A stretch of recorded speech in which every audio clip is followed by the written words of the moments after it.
Hindi ako nandito para makita si Jennifer, sabi ni Patricia nang pumasok siya sa opisina ko nang walang paanyaya at umupo sa upuan sa tapat ng mesa ko na parang siya ang may-ari ng lugar.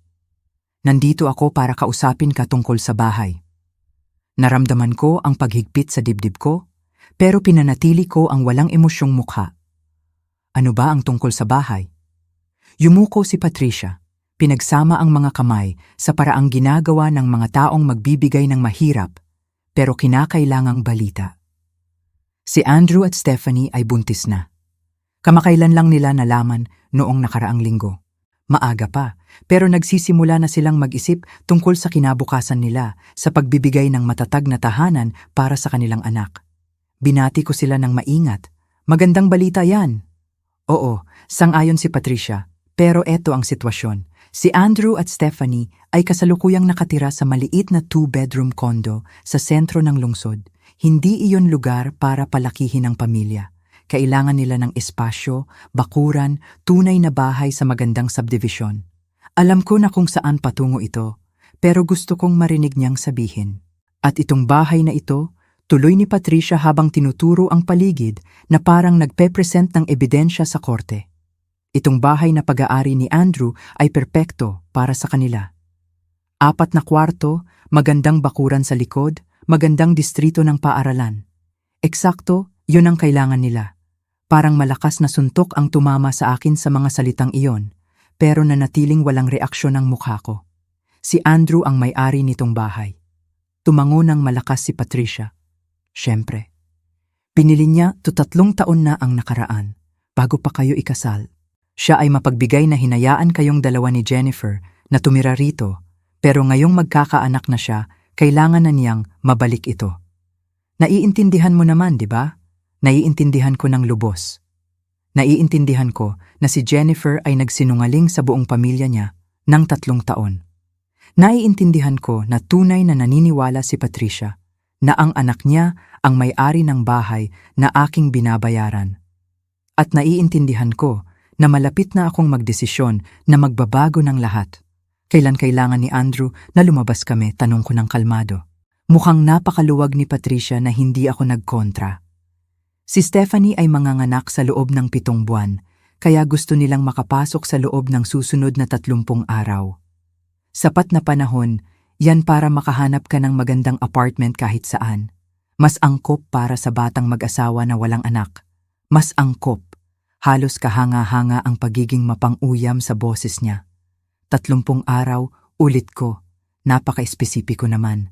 Ayaw ni Andrew na madaliin kayo, sabi ni Patricia habang tumatayo. Napaka-pasensya niya, hinayaan kayong tumira rito nang walang upa sa lahat ng panahong yon. Ang pinakamababa na magagawa mo ay maging magalang sa pag-alis ngayong kailangan na niya ang bahay para sa sariling pamilya. Walang upa? Halos matawa ako sa salitang iyon. Patricia, sabi ko ng dahan-dahan, may ipinakita na ba sa'yo si Andrew ang deed ng bahay na ito? Kumunot ang noo niya. Bakit niya kailangang gawin yon? Nandun ako nang binili niya to. Tinulungan ko siya sa down payment. Interesante yon. Magkano ba ang ibinigay mo sa kanya? Iyon ay sa pagitan namin ni Andrew, sabi ni Patricia ng matigas. Ang punto, ito ang bahay niya at kailangan niya na ngayon. Sigurado akong magiging masaya kayo ni Jennifer sa mas maliit na lugar. Siguro sa probinsya o sa labas ng lungsod kung saan mas abot kaya ang upa sa kita mo sa consulting. Parang halos nangangailangan ang paraan ng pagbigkas niya sa salitang consulting. Nagtaka ako kung ano ang sinabi ni Jennifer sa pamilya niya tungkol sa negosyo ko. Kakausapin ko si Jennifer tungkol dito, sabi ko sa wakas. Mabuti, sabi ni Patricia. Halatang nasiyahan na ayon sa plano ang usapan. Sasabihin ko kay Andrew na reasonable ka rito. Nag-aalala siya na baka magkaroon ng gulo, pero sinabi ko sa kanya na matinukang tao. Pagkaalis niya, matagal akong nakaupo sa opisina ko, nakatitig sa screen ng computer nang hindi talaga nakikita. Pagkatapos ay binuksan ko ang filing cabinet at kinuha ang folder na may label na real estate. Sa loob ay ang deed ng bahay na pangalan ko lang bilang sole owner.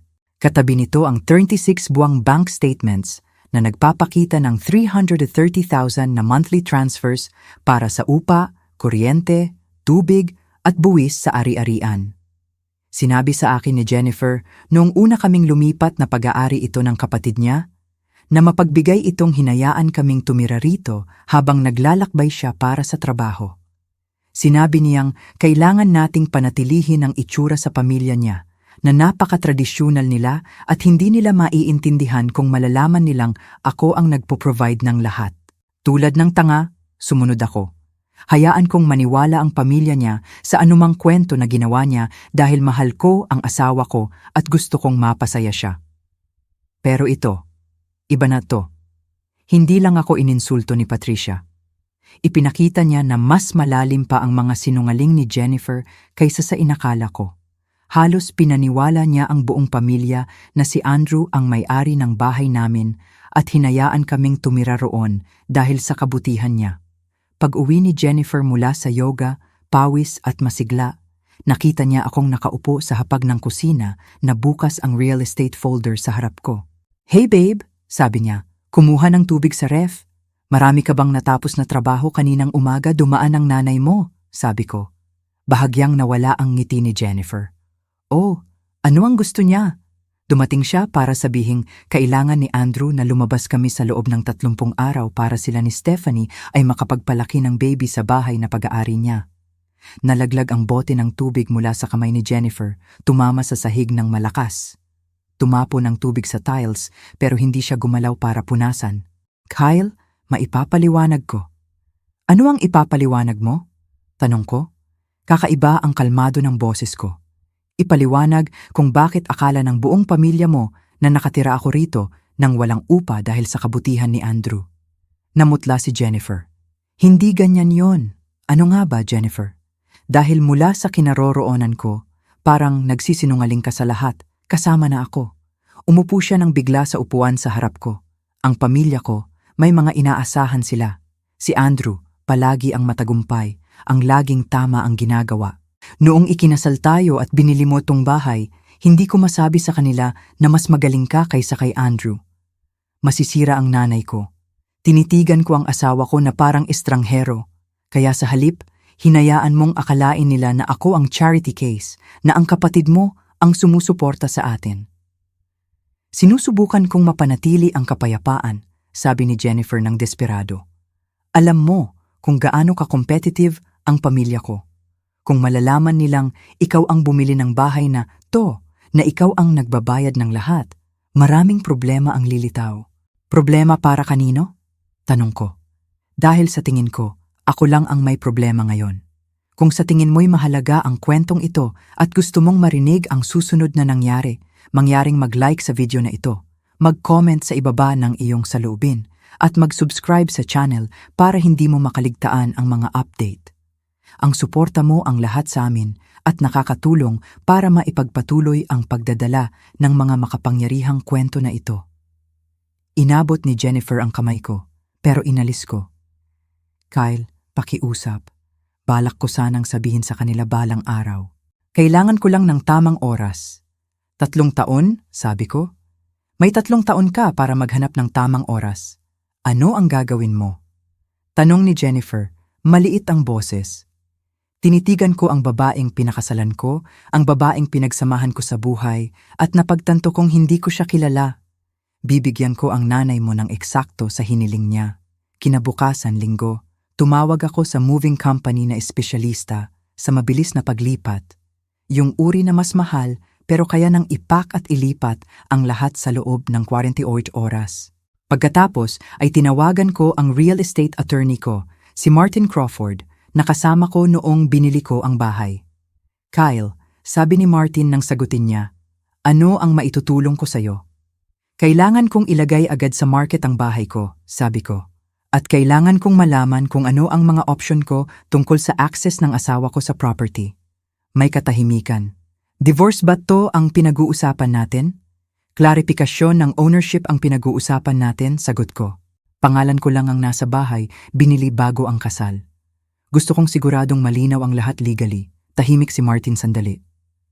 "Kyle, ano man ang plano mo, siguraduhin mong malinaw ang pag-iisip mo. Maaaring magastos ang desisyon sa property na ginawa sa galit." Malinaw na malinaw ang pag-iisip ko, sabi ko, sa unang pagkakataon sa loob ng 3 taon. Nang hapong yon, habang nasa bahay ng magulang niya si Jennifer para sa Sunday dinner, dumating ang moving company. Nasort ko na ang lahat sa bahay sa 3 kategorya. Akin, kanya, at shared. Inimpake ng mga mover ang lahat ng akin at inilipat sa truck nila. Damit ko, gamit sa opisina, muebles bago ang kasal, libro, personal na gamit. Lahat na nagpaparamdam sa bahay na tahanan ko. Iniwan ko ang mga gamit ni Jennifer kung saan-saan. Nakasabit pa ang damit niya sa closet. Nakaayos pa ang mga toiletries niya sa counter ng banyo. Nakakalat pa ang mga decorative pillows niya sa couch na hindi ko gusto. Kinuha ko lang ang walang dudang akin. Natapos ang mga mover mga 5:00 ng hapon. Ginawa ko ang final walkthrough ng bahay, tinitiyak na wala akong nakalimutan na mahalaga. Sa opisina ko, iniwan ko ang isang bagay sa mesa, isang folder na may kopya ng deed ng bahay, 3 taong bank statements ng upa ko, at isang note. Ang note ay ganito. Dumating si Patricia kahapon para sabihing kailangan ni Andrew na lumabas ako sa bahay niya. Sumusunod ako sa hiling niya. Gayunpaman, may kalituhan yata tungkol sa pagmamay-ari. Ang mga dokumentong nakalakip ay dapat maglinaw nito. Inilipat ko na ang mga gamit ko sa bagong tirahan. Ilalagay na sa market ang bahay bukas. Jennifer, kailangan nating pag-usapan ang susunod na hakbang. Kyle. Iniwan ko ang susi ng bahay sa ibabaw ng folder. Ang bagong apartment ko ay nasa high-rise sa sentro ng lungsod. Isang makinis na 2-bedroom na may mataas na bintana at view ng ilog. Mas mahal ito kada buwan kaysa sa dating bahay, pero wala akong mortgage na dapat alalahanin. At pagkatapos ng 3 taon ng pagtulong sa imahe ng pamilya ni Jennifer tungkol sa akin, handa na akong gumastos para sa sarili ko. Nag-unpack ako ng mga kahon nang magsimulang tumunog ang phone ko. Si Jennifer. Hinayaan ko itong pumunta sa voicemail. Tumunog ulit agad, binabaliwala ko. Pagkatapos ay dumating ang mga text. Kyle, nasaan ka? Bakit wala na ang mga gamit mo? Sagutin mo ang phone mo. Nagpapa-anxiety ang nanay ko. Kyle, sagutin mo ang phone mo ngayon din. Inilagay ko sa silent ang phone at nagpatuloy sa pag-unpack. Mga 8:00 ng gabi, may kumatok sa pinto ng apartment. Tiningnan ko sa security camera sa phone, feature ng luxury building na to, at nakita si Jennifer sa hallway na mukhang distressed. Binuksan ko ang pinto. Umalis ka, sabi niya. Pula ang mata sa pag-iyak. Talagang umalis ka. Sinabi sa akin ng nanay mo na lumabas ako. Sabi ko, nang kalmado. Sinunod ko lang ang instruction niya. Alam mo ang ibig kong sabihin. Kinuha mo ang lahat. Nag-iwan ka ng note tungkol sa deed. Kyle, gulo na ang buong pamilya ko ngayon. Siguro nga, sabi ko. Ang pag-alam na lahat ng pinaniwalaan mo tungkol sa buhay ng isang tao ay kasinungalingan ay kadalasang nagdudulot ng gulo. Tinulak ni Jennifer ang pinto at pumasok. Baliw to. Hindi mo pwedeng umalis nang hindi tayo nag-uusap. Nag-uusap na tayo ngayon, sabi ko, isinara ang pinto. Tumingin siya sa paligid ng apartment, napansin ang mamahaling muebles, ang view, ang espasyong buo kong pag-aari. Nirentahan mo tong lugar para patunayan ang punto? Nirentahan ko to dahil kailangan ko ng matitirhan pagkatapos na paalisin ako ng biyenan ko sa sarili kong bahay? Sagot ko. Ang pagiging maganda nito ay bonus lang. Naupo si Jennifer sa bagong leather couch ko. Alam na ng lahat ngayon. Tinawagan ako ng nanay ko, tinawagan niya si Andrew, tapos sumali ang tatay ko at naging nightmare na. Galit na galit si Andrew. Akala niya pag-aari niya ang bahay na yon. Sabi niya sa mga tao, binili niya to. Sa down payment money na ibinigay ni Patricia sa kanya, tanong ko. Tumango si Jennifer ng malungkot. Binigyan siya ni Mommy ng 1,500,000 3 taon na ang nakalipas dahil sinabi niyang bibili siya ng bahay. Ginamit niya sa iba. Hindi ko alam kung ano. Nang binili mo ang bahay natin, sinabi ko sa kanya na pwede niyang sabihin sa lahat na kanya to. Akala ko makakatulong yon para makaiwas siya sa kahihiyan sa pamilya. Nagkakasama-sama na ang mga piraso. Kaya kinuha ni Andrew ang pera ng nanay niya sa hindi totoong dahilan at tinulungan mo siyang itago yon sa pamamagitan ng pagpapanggap na binili niya ang bahay natin.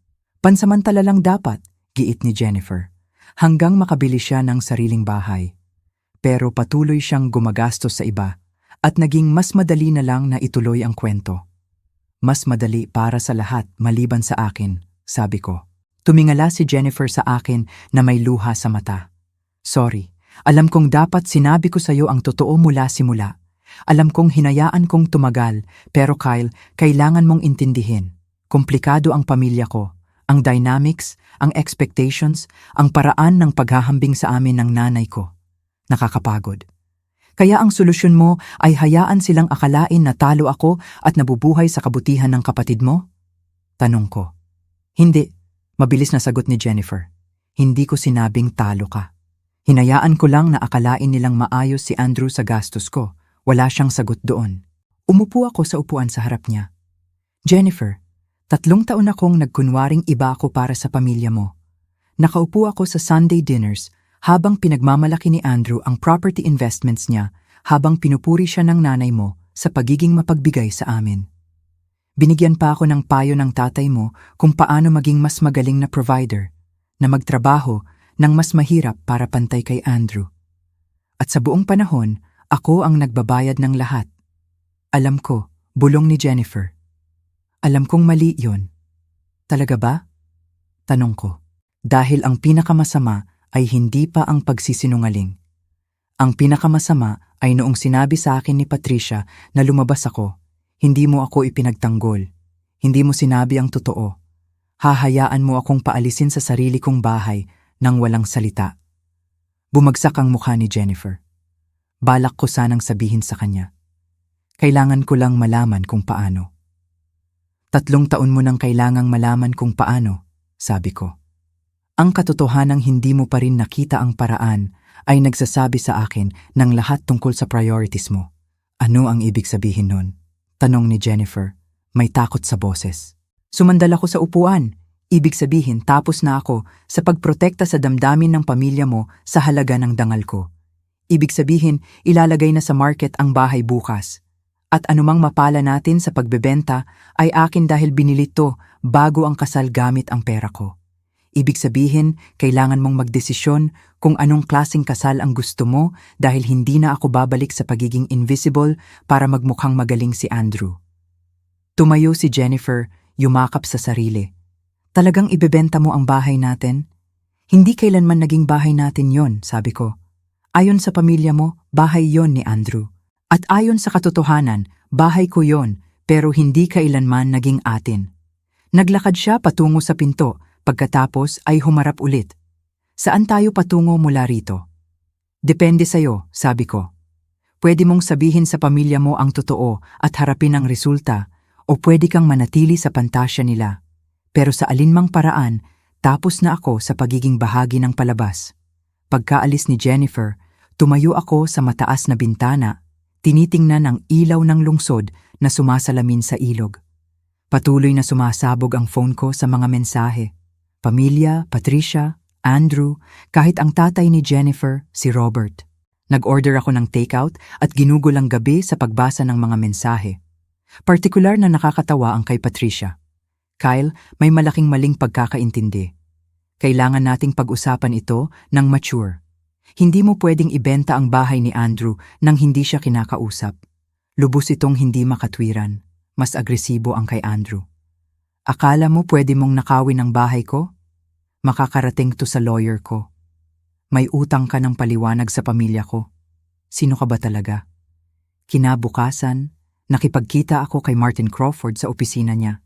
Sinuri niya ang lahat ng dokumento at kinumpirma ang alam ko na. Akin lang talaga ang bahay. Binili bago ang kasal, walang claim mula kay Jennifer o pamilya niya. Ilalabas ang listing ngayong hapon, sabi ni Martin. Sa subdivision at kondisyon ng property, dapat may offers sa loob ng 1 linggo. Hindi nagtatagal ang property sa Riverside Park. Mabuti, sabi ko. Mas mabilis matapos, mas maganda. Tinitigan ako ni Martin sa salamin niya. Kyle, kailangan kong itanong. Talaga bang tungkol sa bahay to o may mas malaki pa? Tungkol sa respeto, sabi ko. Tungkol sa hindi pagtrato sa akin bilang supporting character sa kwento ng iba, Nag-live ang listing ng 2:00 ng hapon at 5:00 na ng hapon ay may 3 offers na, lahat lampas sa asking price. Tinanggap ko ang pinakamataas, cash offer mula sa mag-asawang galing California. Gusto nilang mag-close sa loob ng 30 araw, perpektong timing. Dumating si Jennifer sa apartment ko ng gabing yon. Mukhang pagod na pagod siya, parang hindi natulog ng maraming araw.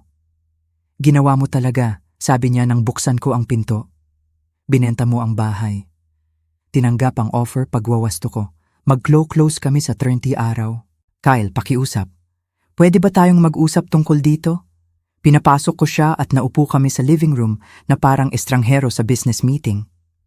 Gumuho ang pamilya ko, sabi ni Jennifer. Nagbabanta si Andrew na magsosyo sayo. May breakdown yata si Patricia. Sinusubukan ng tatay ko na mamagitan, pero walang nakikinig sa kanya. At si Michael akala niya nakakatawa ang lahat, hindi nakakatulong. Wala naman akong kinalaman doon, sabi ko. Meron, giit ni Jennifer. Asawa mo ako. Pamilya mo rin ang pamilya ko. 3 taon akong trinato ng pamilya mo na parang wala akong halaga, sagot ko. Gumawa sila ng buong fiction tungkol sa buhay ko ng hindi man. Lang tinanong kung totoo ba, bakit ko pa aalahanin na upset sila ngayon. Tahimik si Jennifer sandali. Dahil hiniling ko sa'yo. Dahil asawa mo ako at hiniling ko na patawarin niyo kami at magpatuloy. Sa anong terms? Tanong ko. Dahil ang pagpapatuloy sa terms ng pamilya mo ay nangangahulugang bumalik sa pagkukunwari. Nangangahulugang hayaan si Andrew na kunin ang credit sa tagumpay ko. Nangangahulugang tanggapin ang pagiging mapang-uyam ng nanay mo. Nangangahulugang maging invisible para mapanatili ang kapayapaan. Hindi, sabi ni Jennifer, nangangahulugan yon ng paghahanap ng compromise. Nangangahulugan ng pagtulong sa pamilya ko na maunawaan ang totoo habang binibigyan sila ng space para iproseso. Tinitigan ko talaga ang asawa ko at napagtanto kong hindi pa rin niya naiintindihan. Jennifer, noong sinabi sa akin ni Patricia na lumabas ako, sinabi niyang perpekto ang bahay na pag-aari ni Andrew para sa pamilya niya. Sinabi niyang nakatira ako roon ng walang upa.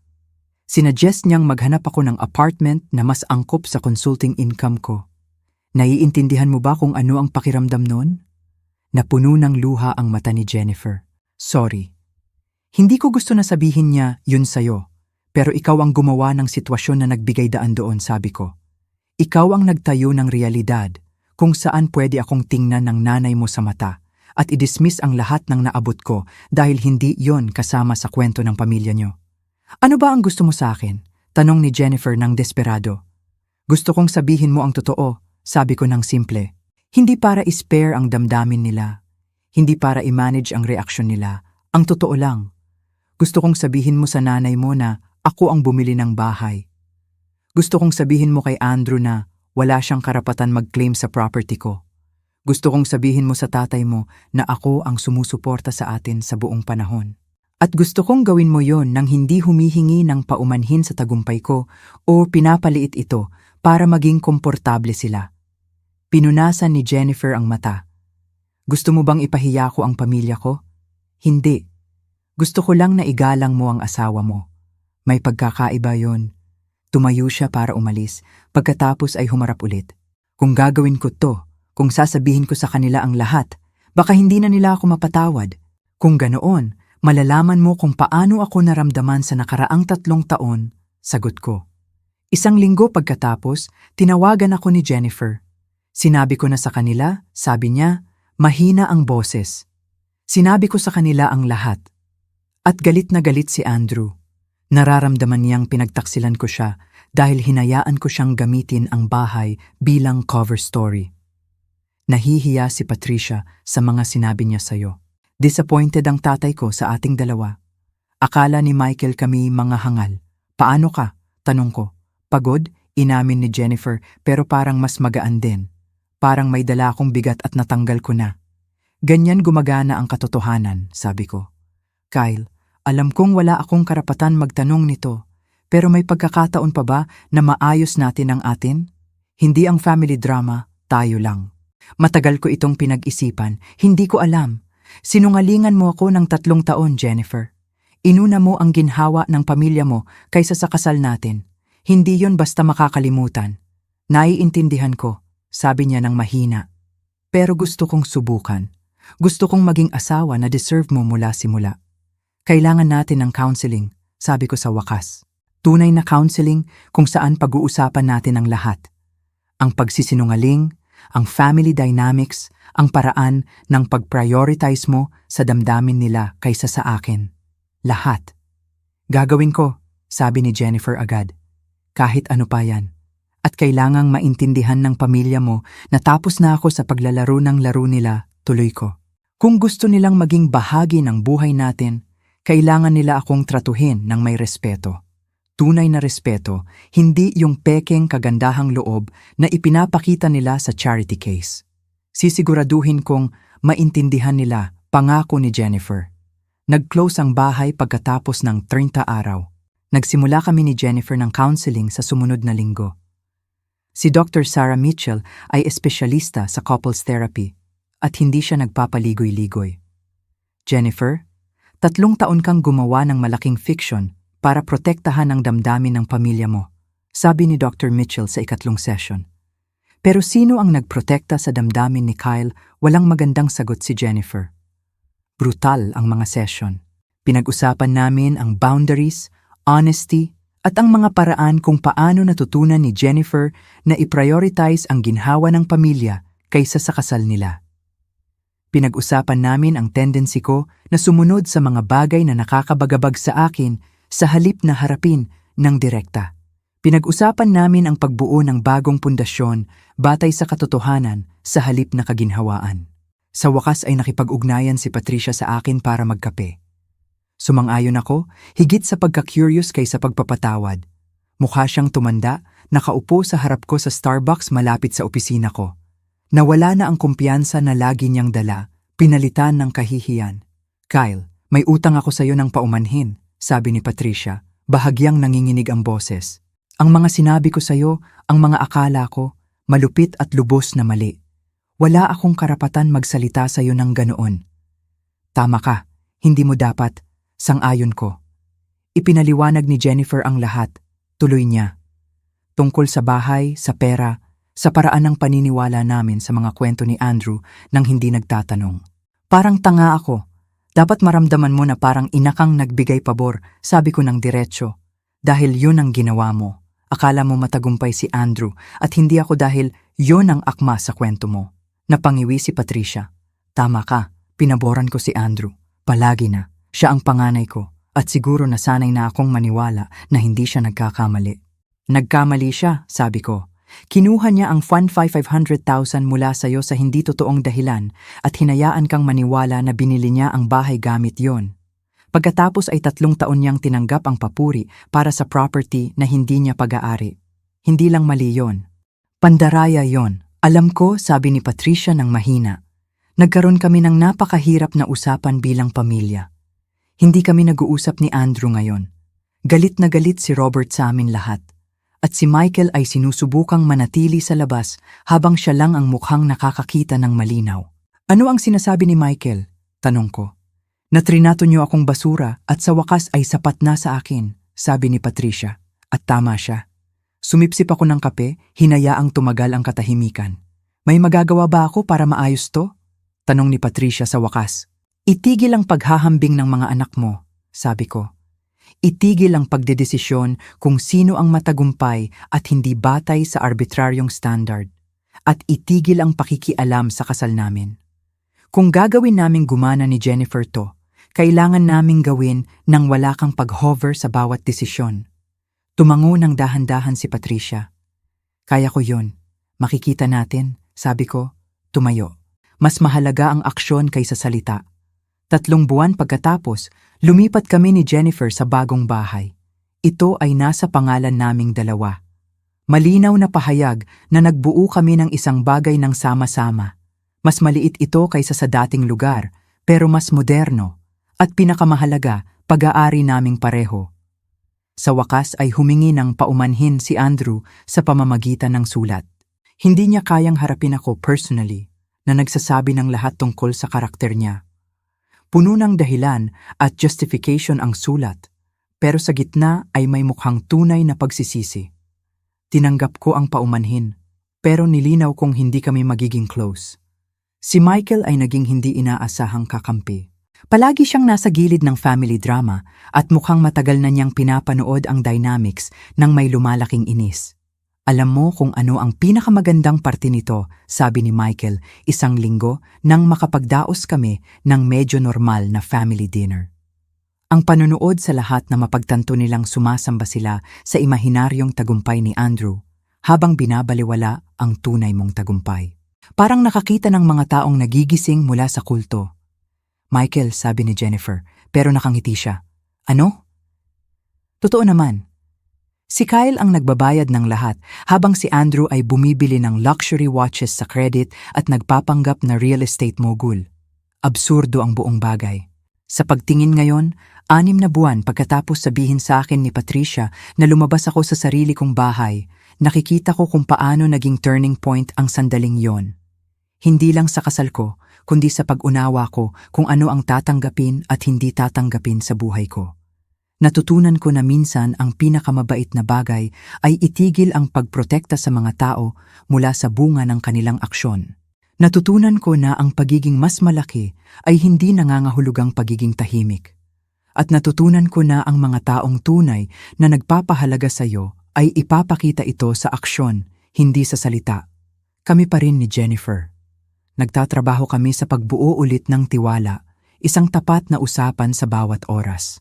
May mga araw na mas mahirap kaysa sa iba, pero committed kami sa paglikha ng kasal batay sa katotohanan sa halip na kaginhawaan. Malaki ang pagbaba ng pakikialam ni Patricia. Tumatawag muna siya bago bumisita ngayon at itinigil na niya ang paghahambing ng buhay ng mga anak niya na parang nasa reality show.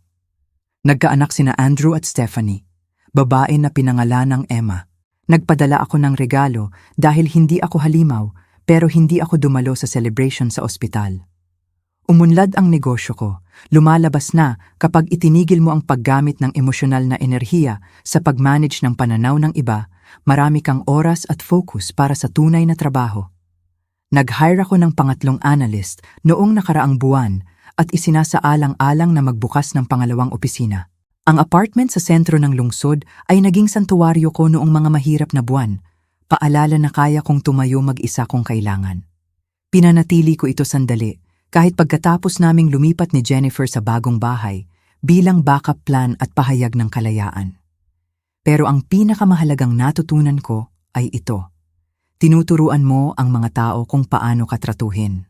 Sa loob ng 3 taon, tinanggap ko ang pagiging invisible. Tinanggap ko ang pagiging i-dismiss. Tinanggap ko ang pagiging supporting character sa kwento ng iba. Sa sandaling itinigil ko ang pagtanggap nito, nagbago ang lahat. May magsasabi na labis-labis ako na dapat ay kausapin ko lang si Jennifer at pamilya niya tungkol sa sitwasyon sa halip na umalis ng dramatic. Pero minsan kailangan ng drama. Minsan kailangan ng malaking aksyon para ipakita na seryoso ka sa pagbabago. Hindi alam ni Patricia na binabayaran ko ng 330,000 kada buwan ng upa. Akala niya pwede niyang utusan akong lumabas sa bahay ni Andrew na parang bisita akong nakatagal ng labis. Ang itsura ng mukha niya nang malaman niya ang totoo, nang mapagtanto niyang sinabi niya sa tunay na may-ari na umalis sa sariling property, ay hindi ko malilimutan. Petty ba? Siguro? Kasiya siya ba? Lubos? Kailangan ba para sa akin? Oo. Dahil minsan kailangan mong ipakita sa mga tao kung ano mismo ang matatalo nila bago nila maintindihan kung ano ang meron sila. Kung nakatulong sa iyo ang kwentong ito, kung nagpaisip ka ng iba tungkol sa respeto, family dynamics at pagkilala sa sariling halaga, mangyaring i-share ito sa taong maaaring makikinabang. Mag-comment sa ibaba kung paano mo hinandle ang katulad na sitwasyon sa buhay mo. At huwag kalimutang mag-subscribe sa channel para sa higit pang kwento tungkol sa ordinaryong tao na natutuklasan ang kanilang pambihirang lakas. Dahil sa huli, lahat tayo ay may karapatan na makita, pahalagahan at respetuhin sa sariling tahanan. At kung nangangahulugan yon ng pag-alis para patunayan ang punto, minsan, yun nga ang kailangang gawin. Ako si Kyle Harrison at ako ang lalaking pinaalis sa sariling bahay.